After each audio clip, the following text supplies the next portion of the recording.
1894 में गढ़वाल की ऊंची पहाड़ियों में एक लड़के का जन्म हुआ जिसका नाम संग्राम सिंह रावत था।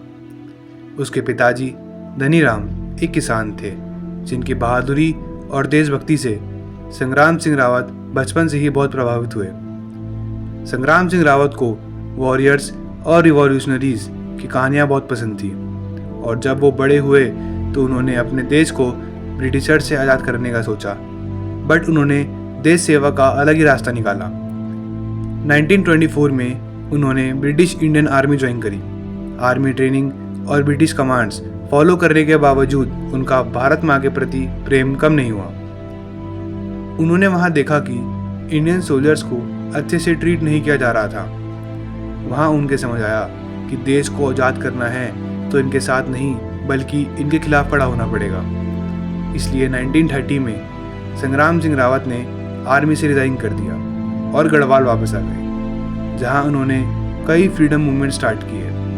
उन्होंने जंगल में मीटिंग ऑर्गेनाइज करी ताकि ब्रिटिशर्स उन्हें ढूंढ ना पाएँ। वो स्वदेशी मूवमेंट से बहुत इंस्पायर हुए, इसलिए उन्होंने लोगों को फॉरेन क्लोथ्स लाने के लिए और लोकल क्राफ्ट इस्तेमाल करने के लिए इन्फ्लुएंस किया।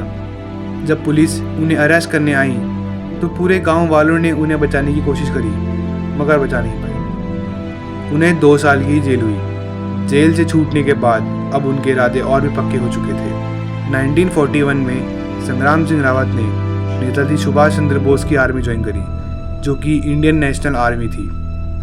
उन्होंने ईस्टर्न फ्रंट में कई वॉर लड़ी, बस इस उम्मीद में कि उनका देश एक दिन आज़ाद होगा, और आखिरकार वो दिन आ ही गया जब उनका देश आज़ाद हो गया। आज़ादी के बाद संग्राम सिंह रावत वापस गढ़वाल आए, मगर एज अ सोल्जर नहीं बट एज अ हीरो।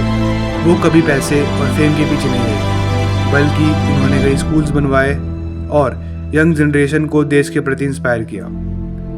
ऐसी देशभक्ति और बहादुरी के बावजूद उनके बारे में कोई नहीं जानता, ना ही उनका कहीं जिक्र है। संग्राम सिंह रावत कब हमें छोड़ गए इसका तो नहीं पता, बस रह गई तो कहानियाँ जो देश प्रेम का मतलब बता गई।